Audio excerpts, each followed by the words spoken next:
Makeup essentials আর perfect makeup এসেন্সিয়ালসের মধ্যে অনেক তফাৎ আছে। মেকআপ এসেন্সিয়ালস মানে মেকআপের বিভিন্ন টুলস যেগুলো এখন কম বেশি অনেক মেয়েদের কাছেই থাকে, কিন্তু পারফেক্ট মেকআপ এসেন্সিয়ালস কিন্তু থাকে শুধুমাত্র পারফেক্ট মেকআপ আর্টিস্টদের কাছে। তো ম্যাক্স মিয়া এই মেকআপ টুলস বলা যায় সেগুলো তোমাদের জন্য এনেছে, তোমাদের আগামী দিনে খুব সুন্দর ফ্ললেস কাজের জন্য। শুধুমাত্র ব্রাশ, শুধুমাত্র ব্লেন্ডার এগুলো ইম্পর্টেন্ট না, আমাদের কিন্তু এরকম একটা সেট আপ ভীষণ প্রয়োজন। আর সেই প্রয়োজনের কথা মাথায় রেখে কিন্তু সুন্দর সেট এনেছে। ফার্স্ট অফ অল আমি এগুলো একটু প্রোডাক্টগুলো বার করি, এই টুলসগুলো যে কী কী রয়েছে এই একটা প্যাকেজে নিয়ে। 6টা স্পঞ্জেস পাবে, পাফ পাবে, যেগুলোকে পাফ বলে। তো কোনটা কি আমি দেখিয়ে দিই। ফার্স্ট এটা হচ্ছে একটা সুন্দর হোয়াইট পাউডার পাফ, এটা আমি নাম দিচ্ছি বাবা পাফ।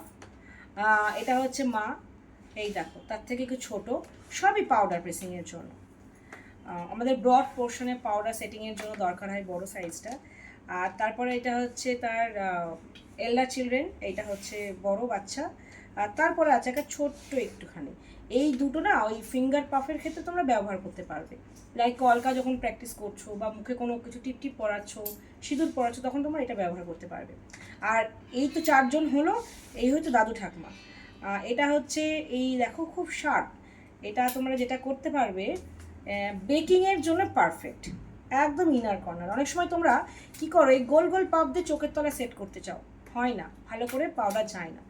একদম শার্প পোর্শনটা নেবে, ইনার কর্নার থেকে সুন্দর করে বেকিং করবে বা স্মাইল লাইনে সুন্দর করে বেকিং করবে। ওকে, আর এইটা থাকলো হচ্ছে আর একটা পিৎজা পাফ বলা যায়, এটা কিন্তু ওভারঅল পাউডার সেটিংয়ের জন্য।